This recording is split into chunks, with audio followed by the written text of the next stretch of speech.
जय हिंद दोस्तों। देखिए, हम लोग मूल विधि में पढ़ते हैं। हालांकि ये आईपीसी में ही था, बीएनएस में हट चुकी है। क्योंकि जो है सेडिशन जो होता है, राजद्रोह, अंग्रेजों के समय में बनाया हुआ एक कानून था।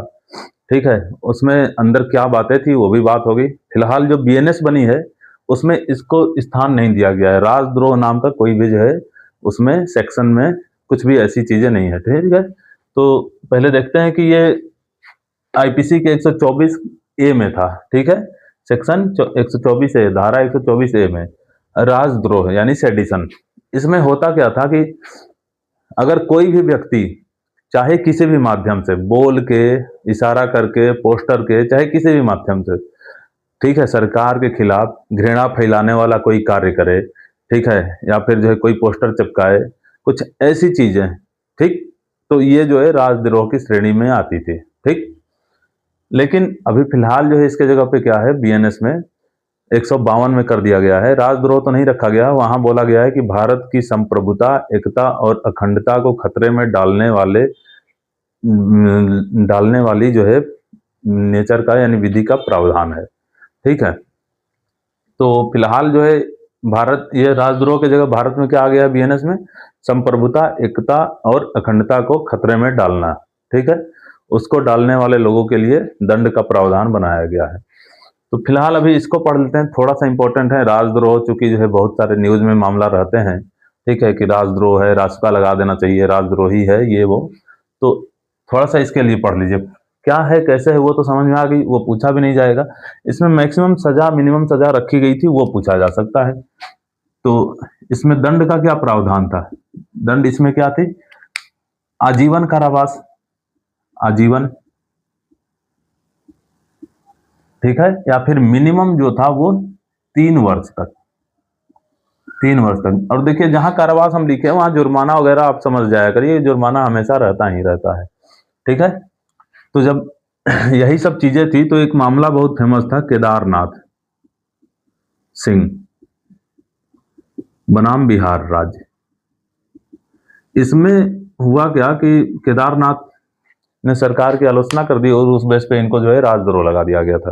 तो सुप्रीम कोर्ट ने फाइनली बोला, ठीक है, कोर्ट ने क्या बोला है, न्यायालय ने, कि केवल सरकार की आलोचना करना मात्र ही राजद्रोह की श्रेणी में नहीं आता है। ठीक है, यानी कि गवर्नमेंट का यदि कोई आलोचना करता है तो ये राजद्रोह नहीं माना जाएगा, राजद्रोह नहीं माना जाएगा। क्लियर है?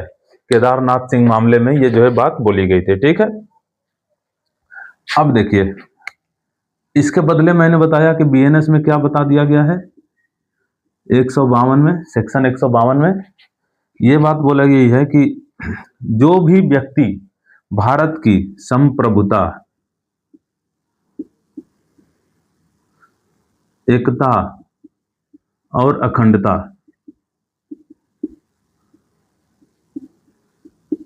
पर खतरा डालेगा या डालने का प्रयत्न करेगा, खतरा में डालेगा या खतरे में डालने का प्रयत्न करेगा, वही माध्यम, पोस्टर चिपकाना, कोई घृणित कार्य करना, गवर्नमेंट के खिलाफ जो है घृणा फैलाना, ये सब ऐसी चीजें। ठीक है, तो संप्रभुता, एकता और अखंडता चाहे जिस प्रकार से हो सकती है। मान लीजिए कि कोई मुस्लिम हिंदू दंगा भी करवा सकता है, तो ये सारी चीजें अब वो डिफाइन करेगी कोर्ट। फिलहाल बोला क्या गया है 152 में कि संप्रभुता, एकता और अखंडता पर खतरा डालना। ठीक है, अगर ऐसे काम हो जाता है तब उसको दंड का प्रावधान क्या रखा गया है, इसमें दंड दिया जाएगा। तो दंड का प्रावधान जो इसमें था, आजीवन तो रहेगा ही, ठीक है, मैक्सिमम आजीवन, मिनिमम 3 वर्ष बढ़ा हटा के इसको 7 वर्ष यहां कर दिया गया है, 7 वर्ष का सजा। क्लियर है? तो ये है राजद्रोह से रिलेटेड कुछ चीजें। देखिए, आप लोग जब पढ़ते हैं तो बार बार रिवीजन किया करिए। इस समय एग्जाम बहुत नजदीक है, नया चीज ज्यादा कुछ पढ़ने की जरूरत नहीं है। जो पढ़े हैं उसको बार बार रिवीजन करिए, तभी जाके एग्जाम निकल पाएगा आपका। ठीक है, अभी मैं तो थोड़ा सा ट्रेनिंग पे जा रहा हूँ, अब 10 दिन की ट्रेनिंग है, उसके बाद आएंगे तो फिर आपके सामने बात होगी। तब तक हो सकता है बीच में टेस्ट वगैरह के माध्यम से आपसे संपर्क होगी। ठीक है, अच्छा आगे पढ़ते हैं, इसको मिटाते हैं। तो देखिए आईपीसी की 141 आपने बहुत सुना होगा, धारा 141 लग गया है, धारा 144 लग गया है, 5 लोग से अधिक लोग नहीं दिखने चाहिए, पहले बहुत सुना होगा जिन्होंने थोड़ा सा जानते होंगे जो आईपीसी के बारे में। फिलहाल ये 189 हो गया है, तो इसका सबसे इंपॉर्टेंट तो है कि सबसे पहले यही रखिएगा 189 याद। 141 जो लागू होती थी वो 179 हो गई है, 189 हो गई, सॉरी 79 नहीं 189। क्या है ये? विधि विरुद्ध जमाव की बात है, विधि विरुद्ध जमाव, अनलॉफुल असेंबली, अनलॉफुल असेंबली। इसका मतलब कि जमाव तो होगा, जमाव का मतलब इकट्ठा होना लोगों का, विधि विरुद्ध यानी कि कोई ऐसा कार्य जो कि विधि के विरुद्ध हो, उसके लिए जमाव होना। जब तो कितने लोग निर्धारण है इसमें? देखिए 5 या इससे ज्यादा लोग, 5 या 5 से ज्यादा, पहला पॉइंट है, ठीक है। ये 5 या 5 से ज्यादा लोग जब कोई भी अवैध कार्य करने के लिए, आपराधिक कार्य करने के लिए, आपराधिक या फिर अवैध कार्य करने के लिए या फिर विधि के विरुद्ध करने के लिए, यानी कोई नियम कानून हो उसको तोड़ने के लिए, ठीक है, विधि के विरुद्ध कोई कार्य करने के लिए जब इकट्ठा होते हैं, 5 या 5 से ज्यादा लोग जब ऐसे कार्य करने के लिए इकट्ठा होते हैं तो उसको बोला जाता है विधि विरुद्ध जमाव, ठीक है। अब हुआ क्या कि जो है इकट्ठा हो गए, इकट्ठा होने के साथ साथ मान लीजिए इन्होंने जब थोड़ा सा तोड़ फोड़ करने लगे, उग्र रूप धारण कर लिया, तो तोड़ फोड़ जब ये लोग करने लगते हैं, ठीक है, हिंसा का साथ ले लेते हैं, किसका? हिंसा का साथ, तो इसको बोल दिया जाता है बलवा। क्या बोल दिया जाता है? बलवा, ठीक है। हिंसा का साथ ले लिए तो इसको बोल दिया गया बलवा कर रहे हैं, बलवा यानी कि राइट्स,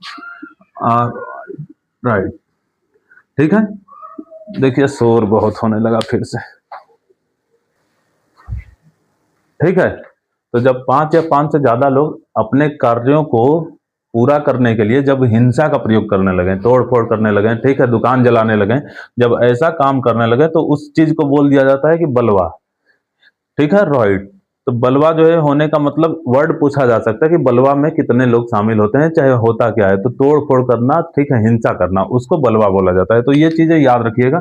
बीएनएस में किस में है वो अब बहुत इंपॉर्टेंट नहीं है, बीएनएस इसका याद रखिएगा, ठीक है। हालांकि ये सब एक लाइन से ही है, 89, 90, 91, 92, ये सब जो है पूरा जो है अनलॉफुल असेंबली के खिलाफ ही है, ठीक है। ये 191 में है, ठीक है, विधि विरुद्ध जमाव 191 में है, बलवा, ठीक। इसी तरह दंगा 194 में है, दंगा कितने में है? 194 में है। दंगा पे भी बात करेंगे। तो फिलहाल यहाँ पे सजा पूछा जाता है कि सजा का क्या प्रावधान होगा विधि विरुद्ध जमाव में। तो सजा का जो है देखिए प्रावधान क्या है, मैक्सिमम और मिनिमम क्या हो सकती है, वो तो उसके नेचर पे रहता है कि कौन सा कार्य करने के लिए वो लोग इकट्ठा हुए थे और क्या उनकी मंशा थी, ठीक है। अगर जो है कुछ बड़ा चीजें हैं तो मैक्सिमम पनिशमेंट जो होगा वो होगा आजीवन कारावास, आजीवन कारावास,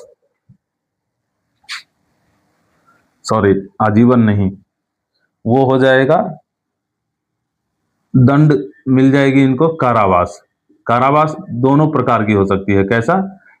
दोनों प्रकार की, यानी कि सश्रम एंड साधारण, सश्रम और साधारण दोनों प्रकार में से कोई भी प्रकार की जो है इनको सजा दी जा सकती है, ठीक। कब? जब विधि विरुद्ध जमाव करके जो है ये लोग कोई प्लानिंग करेंगे गड़बड़ी काम करने के लिए, तब, ठीक है। सजा कौन सी मिलेगी? सश्रम या साधारण, जो भी जो है डिसाइड कर दे कोर्ट, ठीक।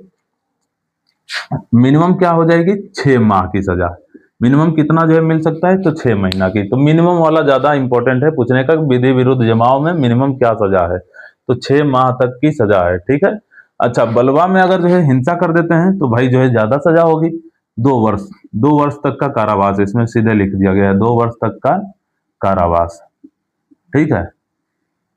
अब जैसा तोड़ फोड़ रहा है, मैक्सिमम 2 वर्ष तक का कारावास होगा इसमें, बलवा में। अच्छा, दंगा पे मैंने बोला कि दंगा पे बात करेंगे हम लोग। दंगा क्या है कि जब 2 या 2 से अधिक लोग, 2 या 2 से अधिक लोग,